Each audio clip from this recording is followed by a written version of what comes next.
It's time for the North Idaho Prepcast on IdahoSports.com. That's right. Welcome in. It is another edition of the North Idaho Prepcast on IdahoSports.com, where we are breaking down the big headlines in Districts 1 and 2, week in, week out in the great state of Idaho. The North Idaho Prepcast is live on the IdahoSports.com YouTube channel, Facebook page, and X account. You can watch anytime at those three destinations if you're live with us today. Thanks for hanging out. If you hit that like button, subscribe, share it when it's all said and done, that'll help everybody else find it a little easier on replay. You can also listen to the North Idaho Prepcast at IdahoSports.com, along with wherever you download and subscribe to your podcasts. My name is Brandon Baney. Let's bring on our North Idaho resident and expert, the one, the only, Ryan Scaggs. Come on down. All right. I have no idea why I introed you like that. Like you're moonlighting as the announcer for The Price is Right or something. Oh, man, it's going to be one of those shows. I can already tell. So we'll see if I can keep this train on the tracks here, but not off to a great start. The North Idaho Prepcast is brought to you by Cornerstone Insurance Northwest, cornerstoneinsuranceNW.com for more details, from airplanes to Airbnbs and everything in between. Licensed in like a third of the United States now. You got all the states off the top of your head, Ryan? Yeah, so Washington, Idaho, Montana, Oregon, Arizona, Alabama, Florida. Well, Florida is still in process because I have to get fingerprints for it, but and Oklahoma and Texas. Yes. Okay, big Texas also. That's great. That's right. Again, got the Sun Belt covered. Yeah. Home, auto, of course, boats, RVs. Commercial insurance, you name it, everything except for health, pretty much. Yes. Even somebody had their voice insured once with Cornerstone Insurance NW. So yeah, briefly insured their voice, and that was kind of a fun one to try to pursue. But yeah, there's a lot of weird nuances in the insurance world, and we can nerd out about that, but people want to hear about sports, not how boring my business is. Yeah. Okay. Well, on that note, let's get to it. We always start with golf, it seems like. Oh, we already got a comment here. Hold on. K3GZ. You guys ready for Lakeland football? Yeah. Yes and no. Like I'm still kind of focused on what's happening in the spring sports, but yeah, I will tell you, in about 3 weeks, that's the time when we start putting the football schedules up on the site. And I have already started working on some of our off-season through the summer football season preview type content. So yes, definitely in the back of my mind. Well, and I ran into Coach Kiefer on Friday evening, and we talked about Lakeland a little bit for this upcoming season and what things will look like for them. So that was pretty cool. And it's always good to catch up with him. He was the one that gave me a gig up here in North Idaho when I first moved, and a chance. I coached at Lakeland for a few years, and still holds a place near and dear in my heart. So yes, and of course there are some football coaching positions that still need to be filled. Oh yeah. We did see Matt Pancari from Lewiston High School went back home where he's from in East Idaho to take the Madison coaching job over there in Rexburg. So that's created an opening. And then, speaking of coaching changes, just real quick, Kent Lice back for his second stint as the boys basketball coach at Coeur d'Alene High School. Yeah, I saw that, replacing the departed Coach Adams. But it'll be interesting to see how things change. I mean, a lot of the assistant coaches are going to stay on staff, I heard. So it'll be interesting to see how Coeur d'Alene does with the change of leadership at the top within that boys program. There's a lot of talent there. So it'll be hopefully a smooth transition for that group and being able to move forward. I mean, he had some success in the past with Coeur d'Alene, and hopefully that continues forward for the Vikings. Yep, for sure. Before we get to all that fun stuff, football and basketball and the like, we do have the spring sports season that we need to kind of close the door on here. We have hit May. Today is the first day of May, which means we are about to crown champions here up and down the state of Idaho in very short order, starting with golf. The district golf tournament, Ryan, is tomorrow. Yes. Saturday at Stone Ridge Golf Course. Up there, we talked about the Priest River Invite was just at Stone Ridge. Yeah, I'm telling you, of all the locations they chose and weekends, there are days to host it, and you're expecting temperatures in the low 70s tomorrow with sunshine at Stone Ridge. Are you kidding me? Like, I mean, those kids just won the lottery. So, a little bit of jealousy. I saw they were still needing course monitors for the district tournament, and I was like, how can I justify this? It's like, I wouldn't mind hanging on the golf course for a few hours on a beautiful Friday. Yeah, I'm sure there's a work way you could write that off. I mean, you're networking. You're networking. Yeah, exactly. Yeah. Throw me an extra round, and let my people talk to your people. Wallace, if you're out there still watching. Yes. Lots of business gets done on the golf course for sure. So, yeah, the district tournament is tomorrow, Saturday, all day at Stone Ridge Golf Course. Teams that will be there. Sorry, Friday. Teams that will be there. Priest River, Kellogg, St. Mary's, Lapway will come over. Genesis Prep, Wallace. It's going to be a good who's who of golfing there. Kind of as a little tune-up, yesterday we had the St. Mary's Invitational at the St. Mary's Golf Course, which, every time I'm down in St. Mary's, we go down there, my wife and I, probably 6 or 7 times a year. My in-laws have a property down there that we kind of help take care of, and we always check to see if the Mexican restaurant at the golf course is open, because you get to have a breathtaking view of the golf course. You get to enjoy a little food as well. It's a pretty good deal. It's been closed up the last couple of times we've went. I think they're doing some remodeling and stuff, but yes, beautiful golf course there in St. Mary's. Yeah, it's an underrated course, and I think it's kind of off the beaten path. That if you're heading that direction on 95, typically people go golf circling Raven, which is an awesome course. Don't feel like I'm knocking that one, but I think it's St. Mary's is one of those courses. I think Pinehurst too. Like, that's another nice little course too. That I think those two kind of get overlooked with some of the other marquee courses in our region, but. That's the one thing about North Idaho is that there's great courses. Pretty much every community's got a nice little course. Yeah. The one in St. Mary's, you got to climb up a little bit. You got to drive up a kind of a hillside to get there, but it is a beautiful course. At the St. Mary's Invite yesterday, the Priest River Spartans win the title by 3 strokes over the Lumberjacks on the boys' side. Priest River shoots a 352. St. Mary's shoots a 355. On the girls' side, only 2 teams were able to fill out the entire lineup card, St. Mary's and Logos, and so St. Mary's wins by shooting a 445. Your individual medalists, Palmer Coleman from Priest River, 2 over par, 72. And on the girls' side, Paige Offerman of St. Mary's, your medalist at 97. So congratulations there.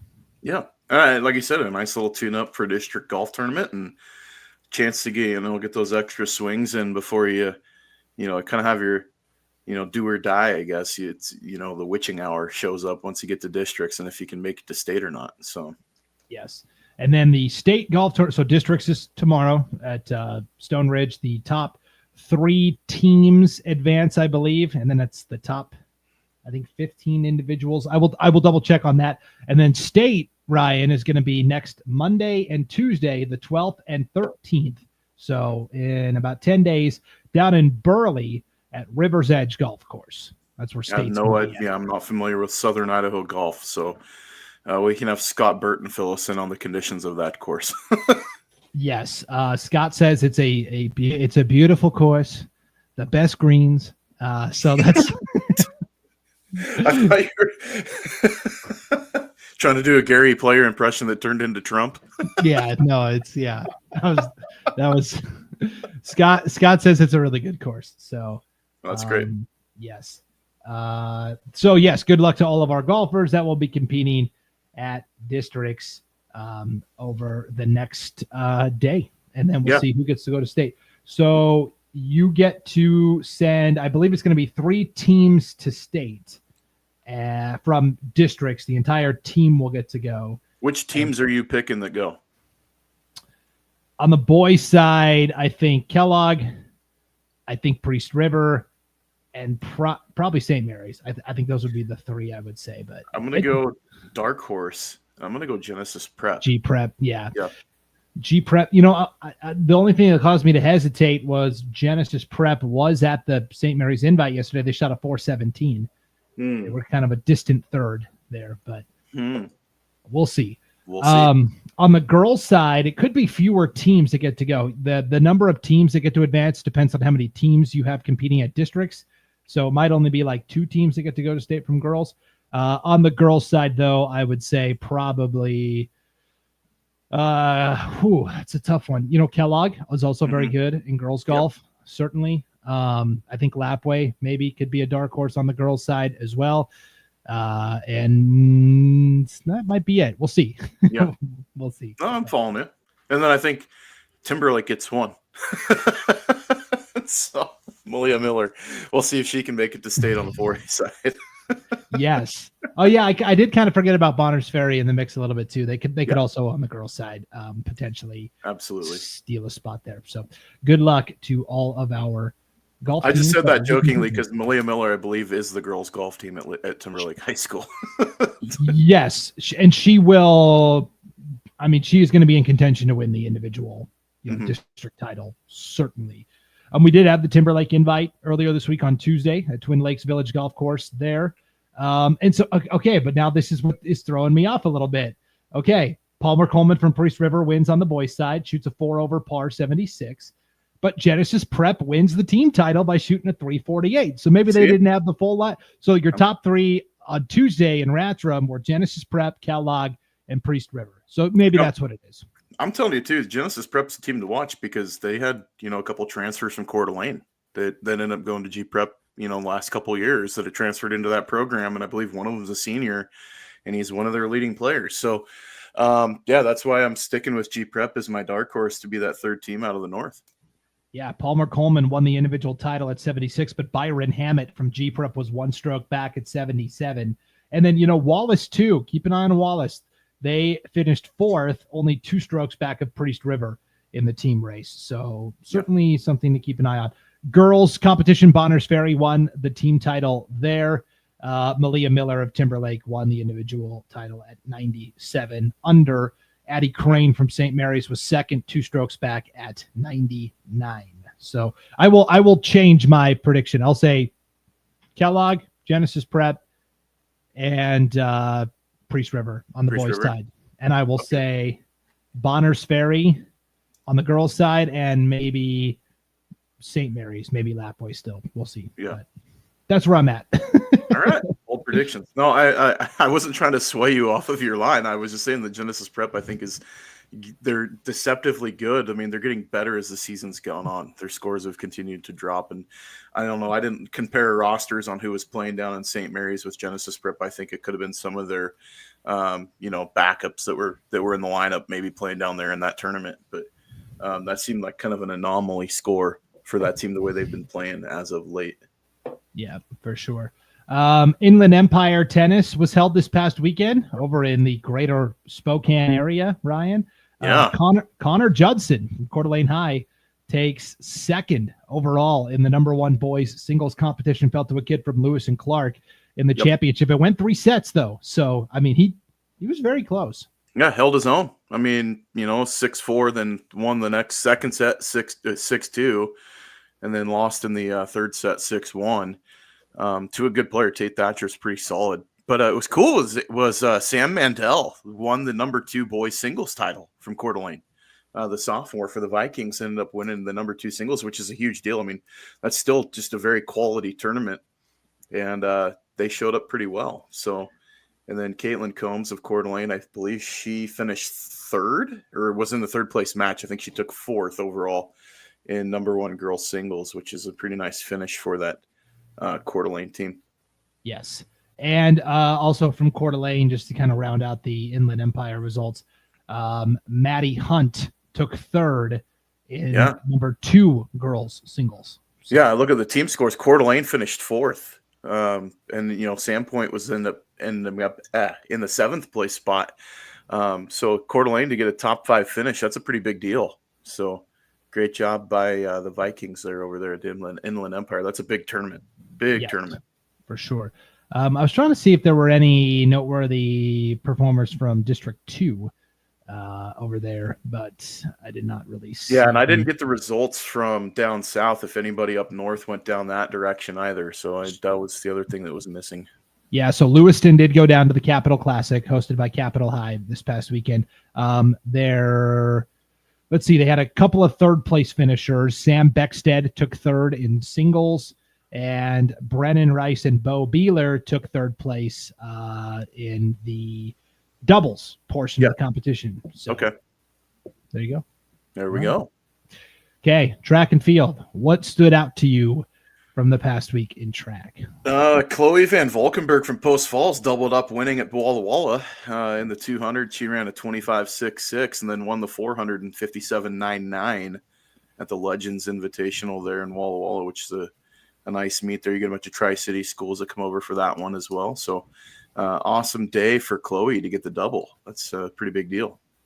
Yeah, that's pretty awesome. I did see the District 1 Meet of Champions or whatever is coming up this weekend or this week. I would love to see, and again, this is just, I grew up in Montana, so I'm used to it, but every spring Missoula would host the top 10 invite, and they would take the top 10 times, top 10 distances by a certain date. Usually it was like April, whatever, and whatever the top 10 times were for every event, that athlete got an invite to come compete at Missoula County Stadium in the top 10 meet. And kids would come from all over, from as far away as Billings, which is like, 5 or 6 hours. Yep. So I don't know. I would love to see like a statewide top 10 meet, because you would have potentially like Sage Elvin from Prairie competing in the discus against like a girl from Mountain View potentially. Like, I don't know. Own it.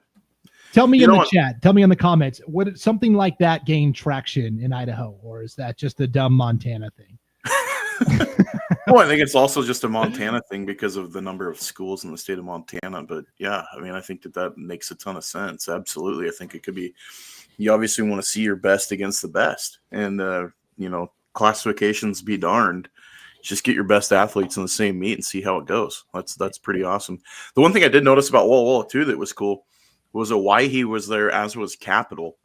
In addition to the Washington school, Centennial came up as well.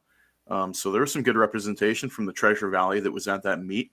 And Post Falls finished 4th on the boys' side, which was great to see. And then obviously they got a win out of Kobe Cameron in the 400. Ended up running a 49.15 in the 400. Trent McLean took 3rd, running a 50.45. So, the Trojans were well represented at the meet, and that was cool to see. Coeur d'Alene took 2nd in the 4x1, 43.69. Some good times being turned out, for area athletes. Post Falls won the 4x4 in the boys' side with McLean, McCracken, Carlino, and Cameron running a 3:20.37. I was looking at some of the times statewide. Post Falls is, right in the mix in a lot of the relays, especially the 4x2, 4x4. They're going to be right there come state meet time. If they end up, continuing on this clip that they're on, they're going to be well represented in the relays. And then some of the throwers, I noticed too, they're right in the top mix, top 3 in the state in the javelin. So, there's going to be some good representation from Post Falls. Lewiston and 5A is well represented in some of the field events as well. Another cool thing that I saw, I believe it was Lewiston's 4x1 group is tied with Sandpoint's 4x1 group for the number 2 time in 5A. Both teams run a 43.04 this year so far. And Post Falls, showing out in the 100-meter dash. They've got Isaac Schmidt from Sandpoint. Ran a 10.79, set a new school record, and that was in a duel against Lake City. Great job by him. Maverick Gomez has the number 4 time, running a 10.94. There's some speed going on up at Sandpoint with that track group and their sprinters. But Isaac Schmidt broke I believe it was a 20-year-old school record and running a 10.79. So congrats to him. And he ended up turning around and winning the 200 with a time of 22.18. So those are some of the things that kind of stood out from track and field from this last week.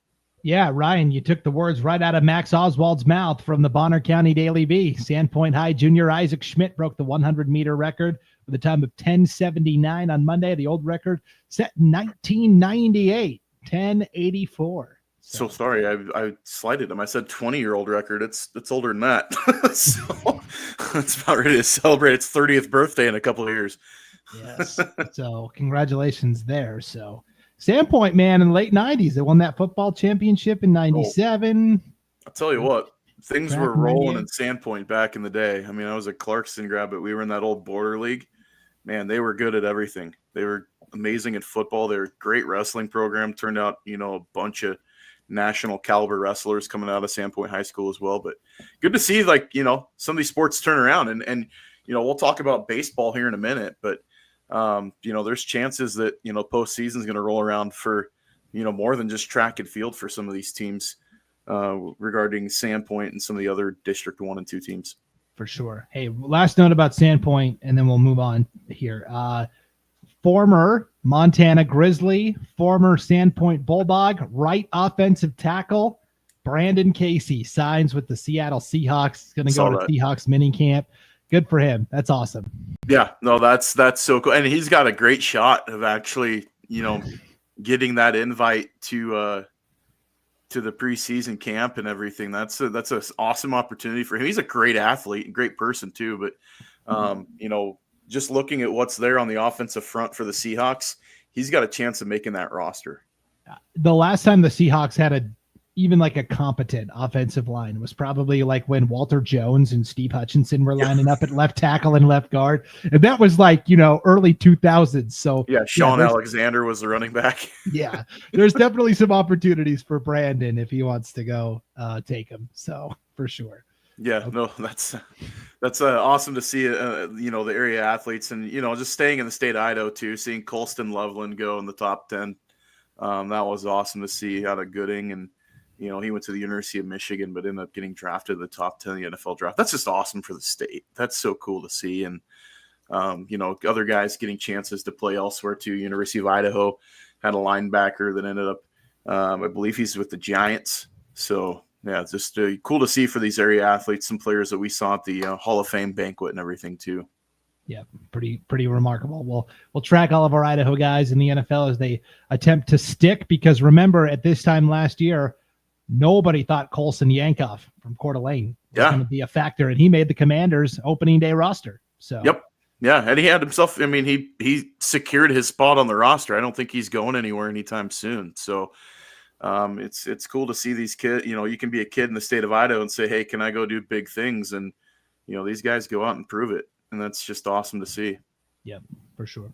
Okay, so district tennis, district track, it's all going to be next week at just different days, different times all across North Idaho there. We're 2 weeks away from state, believe it or not, which is just nuts. I'm not ready for it. Certainly not ready for the baseball super regionals, which are next week. We'll get to those last. Let's talk district softball here. Now, a lot of the softball leagues still have regular season play kind of through the weekend, and the district tournaments will start next week. But we can at least kind of tell you the format and kind of tell you how it's looking and who we think might. We got districts in 3A starting, I think, today or tomorrow. So yes, so yeah. and 3A yesterday, the first play-in game did take place. So there are some, but it is relatively light here to start. So what I'm going to do is I'm going to share my screen, and then I will put all of the brackets up on the screen, and then you can follow along that way. If you're watching video wise, I just recommend making your screen full size so the bracket's a little easier to read. If you are listening audio only, that's cool. We have all the district brackets on our website, IdahoSports.com, right on the homepage. So yeah, here's what you alluded to, Ryan. The 3A District 1 and 2 Central Idaho League tournament. We had the play-in game yesterday in Osborne. Kellogg defeats Priest River 24-9. Kellogg and Priest River basically tied, but Kellogg won the tiebreaker, got to host. And so now you've got tomorrow, the opening round. It's a little 4-team double elimination tournament. Number 1 Orofino taking on number 4 Kellogg. Number 2 St. Mary's taking on number 3 Grangeville. St. Mary's will host Grangeville at 4 o'clock tomorrow. Orofino will host Kellogg at 3 o'clock. 1.5 bids to state here on the line. The district champ gets to go. The second place team would have to beat the third place finisher from District 3. That is certainly an attainable goal for the three, really, to me, the three contenders: Orofino, St. Mary's, and Grangeville. Yeah. I mean, realistically, we could be seeing, two teams out of this district playing in the state tournament if all things go to plan. And to quote the A team, you love it when a plan comes together. But I like Orofino a whole lot. They've been playing really, really good as of late. St. Mary's Grangeville is an interesting matchup because, both those teams have showed flashes of brilliance as far as offensive production. And, so can the defense line up behind, the pitcher on the mound and show up. And that's going to be the thing to see. I think, Orofino, I think, will take care of business ultimately. But I could see St. Mary's or Grangeville winning a play-in game. I realistically could. Absolutely. All three of these teams can score it. Orofino and Grangeville both average over 13 runs a game. St. Mary's averages 10, but they all allow a lot of runs too. Yeah, Orofino, Grangeville, St. Mary's all allow between 8 and 9 runs per contest. So it will be very interesting to see how those three decide it out there. It could be, whoever can pitch semi-competently, maybe is the team that will advance here. But a lot of offensive firepower with those three teams for sure. Especially if you're getting that doubleheader on Monday, if you get a situation where a team's got to play twice in the same day, that's going to be interesting to see, short rest with your arms. How's it going to work out? So, yeah, you know what? Let me bring that back up here. I got to go back to the softball. This is going to be a lot of fun here. Softball 2025 3A. Yeah. So, after these two games on Friday, it's a sprint. There's 3 games Monday. Okay. You've got the championship. Yep. 2:00, the third place game, fourth place game at 4:00. And then the loser of that championship and the winner of this play right away at 6:00. And so on one day, we will know the two teams that are advancing. Yep. So you really want to win this game. Oh, absolutely. You don't want to have to turn around and play, whoever's coming out of that back end of the bracket. So that's that bottom game. It could be a 25-19 type game, depending on if anybody's got a pitcher left. So, that's going to be a matter of who's smacking the ball around the outfield. So, there'll be a test for whatever team ends up in that loser out game, for the winner to play to that play-in game. Yes, for sure. So that's what's going on there. Let's go to a White Pine League.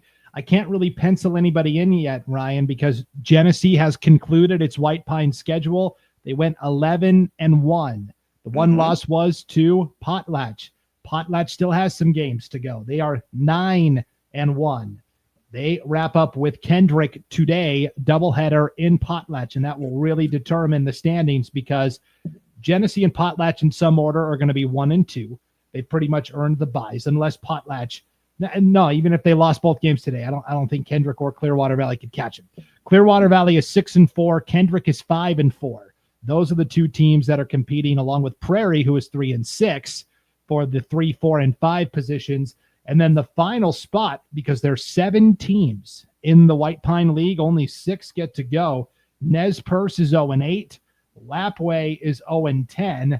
They play today. Doubleheader in Lapway, and the winner of that, Scaggs, basically is going to get to advance to the district tournament. If they split, I don't know how that tiebreaker gets solved, but yeah, rock, paper, scissors or something. I don't know. We'll figure that one out, but or 3-legged sack race or something. But no, you look at if Potlatch splits with Kendrick, obviously Genesee is going to cement the number 1 seed. So they know they're going to hold, and then the lowest play-in winner. Realistically, does seeding really matter at this point? No, because we know who 1 and 2 is going to be. No matter what, Potlatch can drop both the games and still be the 2 seed. Potlatch can obviously take the number 1 seed line, which would, with a couple wins, which would be big. But if they sweep Kendrick, I don't know how they're going to calculate, because if they split in the regular season, my guess is run differential. So we'd have to probably bust out the calculator to figure that one out. But yeah, it's going to be district tournament time. I think once you get to that second round, you get out of the play-in games, it's kind of winner take all. So that's a big deal. And then second place obviously gets into the state tournament too. Regardless, I think, we've seen Genesee and Potlatch pretty much run roughshod over the rest of the conference throughout the regular season. I think regardless, it's going to probably turn suit, and I could see both those teams in the state tournament and both teams placing. Like realistically, the champ's going to be one of those two teams, in my opinion. Right. Two teams advanced to state out of this bracket, but there are an additional 4 at-large bids that are awarded, actually 2 at-large bids that are awarded via wild card. So there's only 2 districts in 2A softball, the North and the South. Each one gets 2. It's a 6-team state tournament. So the next 2 highest Max Preps teams would get in. Right now, Clearwater Valley would get 1. Mm-hmm. And honestly, depending on what happens down south, either Garden Valley or Notice would get the other one. So Kendrick is very close to Notice in the Max Preps ranking. So if Kendrick wanted to like boost their wild card stock, go beat Potlatch twice today. That's gonna vault you past those teams in the South, and then we could see 4 teams from the North potentially make it stay. But right now, it looks like it's going to be an even split 3-3. Yeah, which I mean, for state wise, I mean, I don't think that's a bad thing. I think it's going to be a competitive tournament regardless. But if you're Kendrick, I mean, you can make some hay, and you got some big games at stake today taking on Potlatch. You could really get after it, and 2 wins over Potlatch in the rankings. I mean, that puts that, in my opinion, that's going to put considerable distance between them and Notice, just because of what Notice has on their schedule. It's going to put Notice on notice. Yes, correct.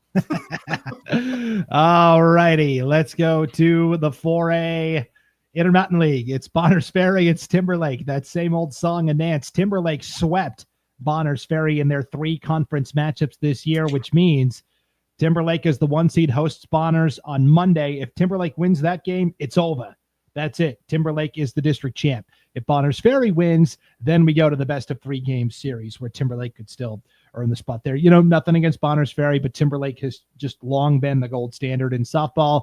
I think this gets settled Monday night, and Timberlake prepares for state. Yeah, I think the Tigers are a dangerous team too, but that's for another conversation when we talk about state tournament time. But I look at the Tigers in this one. They shut the door, and I see the Tigers taking care of business, getting the clean season sweep. For sure. Okay, 5A district tournament. The Inland Empire League. This one's going to be interesting because nothing's in stone yet at all. Yeah, and you see that. Like sometimes you could speculate and kind of put teams in, but really what we can say for sure is that Lewiston is going to be the number 1 seed. Okay, they've got such a large lead in the standings. Lewiston is 11-5, and they still have 2 conference games left. Everybody still has the conference doubleheader left. Lewiston is going to play Lakeland today in Rathdrum. Meanwhile, Lakeland is 6-10. Moscow is 4-14. Sandpoint is 3-13. So you could probably put Lakeland at number 2. I just didn't want to do the math and figure that out. And then Moscow and Sandpoint in some order. If we get a sweep in that situation, there could be some movement vertically. So I don't know if we could even put Lakeland at 2. If Lakeland gets swept by Lewiston and then say Moscow or Sandpoint sweeps, I think one of those ends up with more wins. Am I wrong? Well, I'm looking at the loss column here where Sandpoint is playing Post Falls in a doubleheader today, and Moscow is done. I think Moscow is finished. They went 4-14, so they can't catch Lakeland in the loss column necessarily. And then I don't think Sandpoint can either. So, just kind of looking at this, I'm just going to do it. I'm going to put Lakeland here.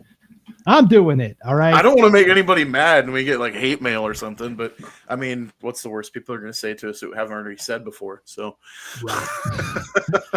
The thing that's intriguing about this is this all takes place at the number 1 seed. So Lewiston is going to host next Tuesday, the 2 first round games here at 3:00. They're going to be played simultaneously. Then you'll have your district championship game at 5:00 and your loser out game at 5:00. And then you will have on Thursday that 2nd and 3rd place game where the winner of that will advance to a state play-in. There are 1.5 bids from this district available. The 2nd place team would take on the 3rd place team from District 3. Right now, Middleton, Valley View, Bishop Kelly all look very strong. Nampa is good as well. You want to win the district title. Yep. I'll just say that. Yeah, let's put it that way. I mean, you do get them on the road in Moscow if you're playing in that play-in game, but I don't know if that really matters because those teams, that District 3 in softball this year is so strong in the 5A. Yeah, like you said, I mean, cement your place, win and get in. At this point, like you don't want to play that waiting game if you try to, hope that you catch someone on a bad day. That's going to not bode well for you, in my opinion. But Lewiston's looking real strong right now, and I think the classification change is certainly helping the Bengals in this year. And that's no knock. I think Lakeland's been pretty strong this year too. It's kind of under the radar a little bit with how well they've been playing compared to years past. But yeah, I mean, they're like you said, Lakeland having to play Lewiston, and if they can take some lumps, I mean, that's just, I don't know what that does to morale rolling towards districts, but Lewiston getting to host it at Airport Park, it would assume that's a big deal. Yep, that would be huge. So final softball district tournament to check in on is the 6A Inland Empire League, where it's Lake City, Post Falls, and Coeur d'Alene. Coeur d'Alene is your regular season champion. We can go ahead and put them in here. They await the winner of this play-in game. I spelled core wrong. Got to redo that. There we go. All right. Lake City and Post Falls will play Saturday, high noon at Lake City High School. It's a do or die. Win in advance, lose your season's over. We'll see in baseball the same scenario played out. And then the winner of that will play Coeur d'Alene in the best of 3 series starting next Tuesday. Only one bid available to state. No chance at a play in here. So nope. High wire act. And because Coeur d'Alene and Lake City have been so evenly matched this year, it's really a bummer that only one gets to go. No, I would agree. I think both teams are deserving. So, there's a lot at stake, and it's going to be, I mean, those games are always competitive. And this is assuming Lake City beats Post Falls. But man, I think you're going to take those games to the nth degree. It's going to be, very, very contested games and a lot of emotion in that series if Lake City ends up getting past Post Falls. Yep, for sure. So that's what's going on with district softball. We will have actual, tangible results to talk about on next week's edition of the North Idaho Prepcast. Speaking of tangible, actual we results. We have to wait until Thursday next week just so we actually have final stuff like that. I mean, I don't know. I don't want to prognosticate too much, but like I know we normally go on Wednesdays, but we've been bumping the last 2 weeks to Thursdays, but that gives us a little bit more to talk about. We'll talk about it offline. Thursday and Friday might be busy next week. Yeah, that's true. Oh yeah. Yeah. Right. So all right. Yeah, I got you. Yeah. We'll talk offline about that. Okay. Baseball, because of the super regionals, which start next week, district tournaments had to start a week earlier, which means in some cases, some districts are already wrapped up statewide. Others are going to have their district championships very soon. We got lots to talk about here in baseball. We'll just start at the bottom and work our way up. So let's go to the White Pine League here, where if it could load, there it is. All right.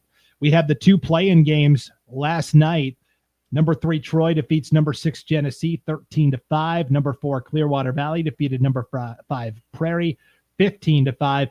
And now we've got this 4-team double elimination tournament taking place at Orofino High Friday and Saturday. Potlatch, the 1 seed. They'll play Clearwater Valley, the 4. Kendrick is the 2. They will play Troy, the 3.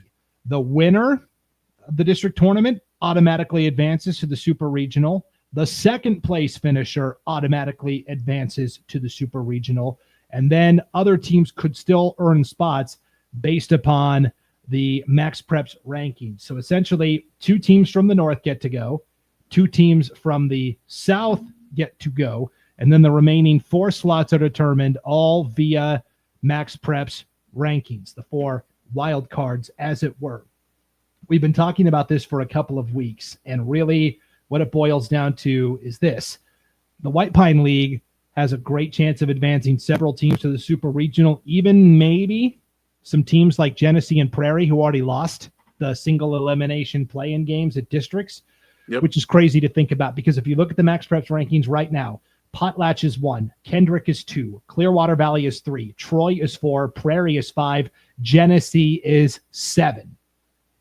I mean, that right there, those 5, probably all going to get in. And really, it's going to be North Star Charter and Glens Ferry from the south. They are playing for the district championship either today or tomorrow down south. And so really, I think it's going to be 5 teams from the White Pine. And then what happens is you get seeded 1 through 8 based on Max Prep's rankings. So you're going to have right now Potlatch, Kendrick, Clearwater Valley, and Troy all hosting best of 3 game super regional series next week.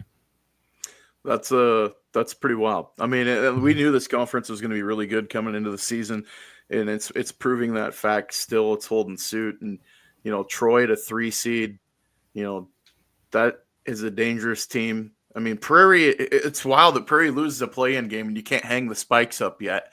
You got to keep practicing because you're probably going to make it into the super regional. And then Genesee in the same boat, and it's just, to me, it's just wild. I look at this, and you can't really prognosticate anything, because I mean, you want to look at what state's going to look like. You've got North Star Charter, like you said, playing Glens Ferry. I don't see anybody else in that conference getting close to the top, because I know that Genesee was there, and I want to say Nez Perce was still ahead of the next best District 3 team. So it's, it's man, could we see 5 teams from the North in the state tournament? We have the super regional, obviously, but I mean, could it just be all North teams? Yes. That's the wild thing, Yeah. So there's going to be 8 of those super regional best of 3 series. The 4 winners of that will advance to the 4-team state tournament. So yeah, it could easily be 4 teams from the North. 4 teams from the North are almost certainly going to host those super regionals. Here is the District 3 bracket, just so everybody knows what's going on here. North Star Charter, Glens Ferry, the 1 and the 2, they play Friday in the district championship. Idaho City and Garden Valley on the back end will play a loser out game. And then I'll have to double check the time on this. It would be impossible for 2 games to be happening simultaneously here. But at some point on Friday, the loser of this is going to play the winner of this. And if it is Idaho City and Glens Ferry, look last night, Glens Ferry only beat them by a run, 6-5. Idaho City could be a bid stealer, because right now Idaho City is ranked 12th in the Max Prep rankings. And if that were to happen, probably Genesee gets squeezed out. So that would be interesting to see. I mean, that would be pretty wild. And like I said, this bracket's going to be crazy. And I still think we get 4 teams out of the North into the state tournament. I mean, North Star Charter is not bad, but just the strength of the White Pine this year is pretty overwhelming. And you look at the arms that are in that conference, and you look at the offensive production from the teams that are there, especially the top 4. It's pretty overwhelming. I think that we could. I don't want to say it's a foregone conclusion, but with the tournament being held in Orofino again, it's kind of like rinse and repeat of this week. But they may reshuffle the deck. The state tournament, we've seen the 3 seed come back and win the state tournament. So that's that from the North. So that wouldn't surprise me any bit if you get right game, right arm on the bump. Throw some handcuffs, and that we've seen teams surprise, and that's been awesome to see in the years past. If the rankings hold, the super regional series would be number 8 Glens Ferry at number 1 Potlatch, number 7 Genesee at number 2 Kendrick, number 6 North Star Charter at number 3 Clearwater Valley, and number 5 Prairie at number 4 Troy. Honestly, if I'm Clearwater Valley and Troy, I kind of want to finish 4th, not 3rd. Yeah. No disrespect to Prairie, but North Star Charter, kind of an unknown. They pretty much only played South Idaho teams this year. I'd rather roll the dice with Prairie, a team I know and I've seen. I think North Star Charter played Clearwater Valley earlier in the year, if I'm not mistaken. They came up to that tournament in Kuski. Yeah, I got to double check. I don't know if they came up this year. I know they've come up in years past. I'm trying to remember if it was this year, years past, because I know that Cole Valley was there too, if I'm not mistaken, but they're classification, 2 up. But that'd be. I agree with you though. I think the 4 seed's a pretty favorable spot, to be honest. Like that's where you're going to get seeded at state coming of how you come out of the super regional too. So that comes into play. Then you're going to turn around and you're going to play Potlatch. In the first round. Like I still think it's 1A, 1B. Coming out of the North between Potlatch and Kendrick. I don't think you can really differentiate the 2 teams yet. They don't think they put distance between one another. But yeah. But either way, I think 4 teams from the White Pine, or 5 teams from the White Pine can feel pretty comfortable about playing in the Super Regionals, and then Genesee just has to cheer for Glens Ferry, and they'll be in. So that's what's going on there. Sam Buffington in the chat here. What 2A baseball teams are there in the Boise area? We just showed you. Never mind. Thanks, guys. So there you go. That's Sam. I knew what you were thinking, and so I threw it up on the screen for you. So that's what's going on in 2A ball. Let's go to the 3A, where we've got the play-in game happened yesterday. Kellogg and St. Mary's. It was in Osborne. St. Mary's in the top of the 6th gets the run they needed, and the Lumberjacks moving on 3-2. Kellogg's season is over. All right, St. Mary's now gets to play Orofino. You know, they were supposed to play to conclude the regular season. The game got wiped out due to weather, and so kind of a fresh slate here for St. Mary's. They'll take on Orofino, the number 1 seed, today at Orofino. Also today at Orofino, number 2 Grangeville against number 3 Priest River. Both teams, first and second at districts, automatically advance to the Super Regional. It is Orofino and Grangeville very heavily favored to take those 2 spots. So are both 3A and 2A simultaneously in the same site, or is one of them playing at City Park? So I believe what is happening is... Because if I'm not mistaken, there's a game time that coincides with another game tomorrow. So in the 2A bracket, so that's why I was confused. But if one of them's playing downtown, that's a moot point. But yeah, here's what we got going on. So tomorrow you're going to have this loser out game at 12. You're going to have the district championship at 2. Then at 5 o'clock, the 3rd place game. And what do we got for the White Pine? We've got 5 and 7. So maybe that loser out game is going to be a different day, different time. But the CIL is going to be early. The White Pine's going to be late, is what I know there. So gotcha. All right. We'll a great facility. I mean, Orofino High School is one of the nicer fields in the state of Idaho. Any classification, it's beautiful. But I was just curious if they're playing in another field, because if I'm mistaken, like those 2 games were going to bump on top of each other on Friday. Well, I've compiled all these brackets like a madman over the last week. All right. And so maybe a time is wrong here or there, but long story short, there's going to be a lot of baseball in Orofino tomorrow. Yep. So you should just, if you're a junkie, grab your seeds or peanuts or whatever and go ham, because there's a plethora of games. Go park it in Orofino. And there's our podcast title. I mean, you can go fishing too. I mean, you can go out in the morning, steelhead fish a little bit, and then, hit up the baseball. Yeah, it's going to be a good time for sure. So that's what's going on there. And then there will be a couple of wild card spots that are available into the Super Regional. I'll try to, as we go through each classification, update, how many wild card spots are available, who's in contention to get those wild card spots. In terms of 3A baseball, we talked about the 2 top finishers automatically get to go. And then in terms of wild card slots, you will see 4 at-large bids given out via Max Preps. Right now, could Priest River or St. Mary's contend? It's going to be tough. St. Mary's is 17th. Priest River is 14th. They're going to have to bid steal at this point. They would have to win a first round or second, essentially win the district title to bid steal. Yes. Also important, whoever wins the district championship gets to host a Super Regional. So you definitely, if you're Orofino or Grangeville, you want to win the district title and play at home for sure. That's also on the line there. Okay, let's go to the 4A Intermountain League where, hey, it's Timberlake, it's Bonners Ferry. If it ever loads, we could tell you Timberlake has won it. They beat Bonners Ferry on Tuesday, 10-zip. They won it last night, 7-2.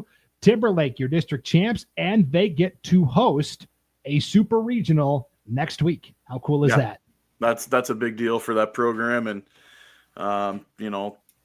anything that can give them any sort of advantage to get into the state tournament, I think that they'll gladly accept, because 4A baseball's just absolutely bonkers this year. So there's some really tough teams out there, and to be able to get it to host a super regional, I think it's going to give you some sort of advantage to try to find your way into the tournament.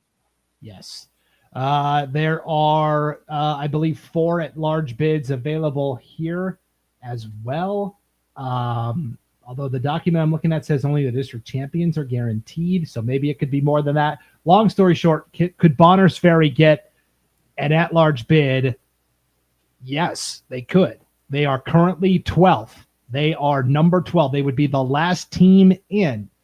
The only problem is they're done, and some of the other teams that are close to them on the cut line, like Filer and Gooding and Snake River, are still playing at their respective district tournaments. So it's going to be a nail biter for Bonners Ferry all the way through. And then if they do get through, they're having to travel somewhere. So that's kind of what the Badgers are facing. But, and I believe they would be on the road at Kimberly or Sugar, one or the other, I think. So, yeah, I'm not sure how they're going to determine who gets placed where.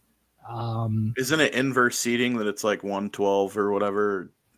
I'm trying to remember how they did that, but yeah. And that's the fascinating part, is we've never had something like this before. Yeah. Next year, I really think IdahoSports.com should do a selection show. That would be fun. Unveil these super regional brackets. I think that would be awesome. So in the Timberlake region. Yeah. Yes, for sure. Okay. Let's go to any other thoughts on the 4A baseball? No, we can put a bow on it. Yeah, for sure. Okay. This is our boss, Paul. Brandon, check your chat. Which chat am I checking? You'll have to provide some more clarity there. I'm trying to, because there's nothing in the private chat. So I'm trying to whip through brackets, look at the chat, look at the comments, all at the same time. Okay, we've got 2 left here. Let's go to the Inland Empire League. Districts 1 and 2 for Class 5A. Moscow the 1, Sandpoint the 2, Lewiston the 3, Lakeland the 4. We already had an upset. Lewiston nipped Sandpoint on Tuesday 5-4. They came up to Memorial Field, swiped one from the Bulldogs. Moscow and Lakeland played yesterday. Moscow won that 7-3. And so now Moscow and Lewiston will play for the district championship tomorrow in Moscow. The winner advances and gets to host a super regional. Lakeland and Sandpoint, we're not sure if this game is going to be played or not. They will only play it if it helps somebody with their Max Preps rankings, potentially to boost them into the super regional. So if we look at the rankings on Max Preps for 5A baseball, how are the teams looking? I think Moscow and Lewiston both have to feel pretty good about their chances. Moscow is 4th right now. Lewiston is 12th. So if Lewiston could win over Moscow, well, A, they'd be in automatically. B, their Max Preps would be strong enough for sure. Sandpoint is 13th. So really this game here was kind of like an elimination game in terms of super regionals in a way. Yeah. So. Yeah, I don't know if a win over Lakeland's going to be enough for Sandpoint to jump anyone else if somebody takes a loss. But yeah, that's going to be interesting to see. So another point to consider: Lewiston is currently 12th, and they somebody in the chat popped up about Skyline, Hillcrest, Blackfoot. We're not covering East Idaho. Sorry. Oh, it just came in. I don't know if this is what.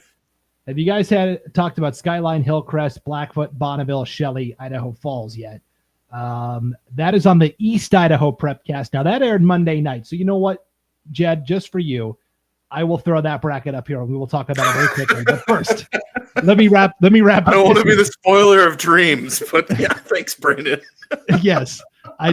Let me just wrap up here with the thought I had. Lewiston currently is 12th in the Max Preps rankings, and you would think, okay, they're in as the 12th team. But you have to remember that Jerome, currently ranked 14th in Max Preps, has stolen a bid. That's right. Jerome, the number 6 seed in their district down there in District 4, they have advanced to the district championship game against Twin Falls. And so whether they win or lose that game, they have earned a spot in the super regionals.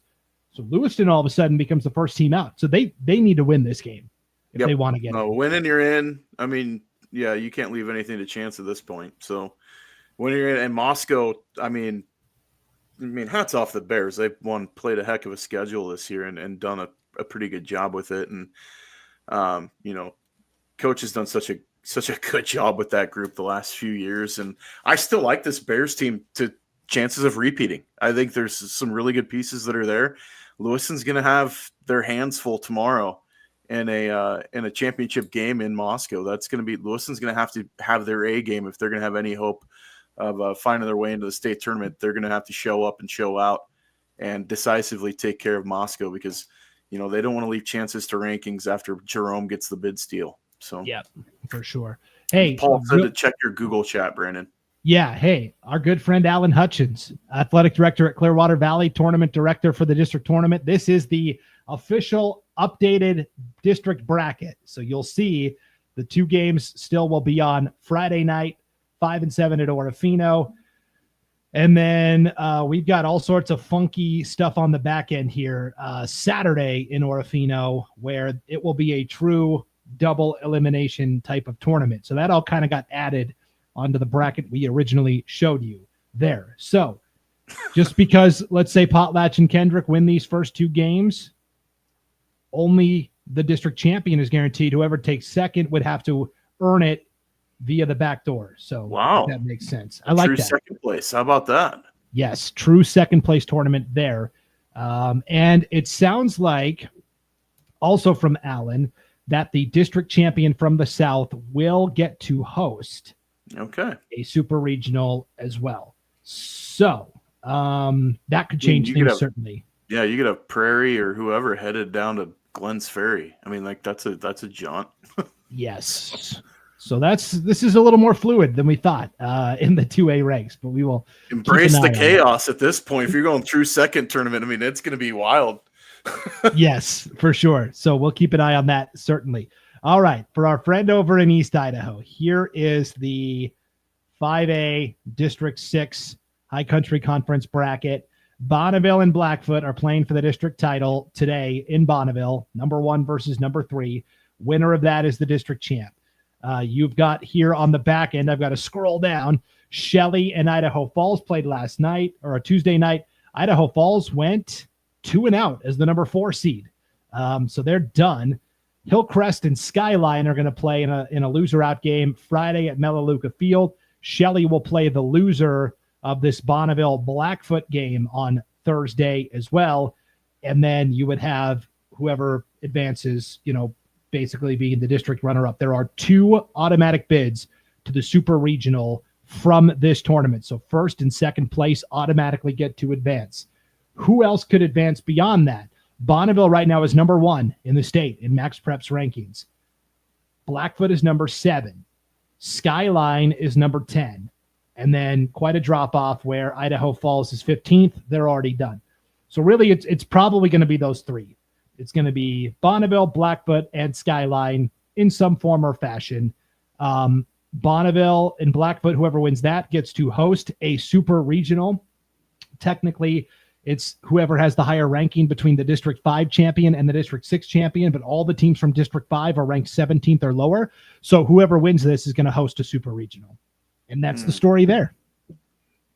So, I mean, Lewiston's not out of, I mean, they're still lurking. Knowing that, well, Skyline's ranked below Lewiston right now, correct? No, Skyline is 10th. Oh, Lewiston okay, gotcha. is 12th. And here's another factor to consider. Pocatello probably going to win District 5. They're ranked 17th. That's another bid stealer. So now Lewiston is 2 spot. Like Lewiston's got to win that game today. Yeah. They've got to win that game today. But then, I mean, Moscow gets put in that situation where Moscow their rankings high enough that Moscow, I mean, it's a 2-bid league at that point. But yes. And then they're going to steal from someone else. Like this is there's a lot of drama in 5A this year in baseball. That's what I love adding this edition of the Super Regional. There is going to be high drama. Every game is going to matter now this weekend. Yeah, if Lewiston beats Moscow and quote unquote steals a bid, then you're looking at Minico potentially being squeezed out.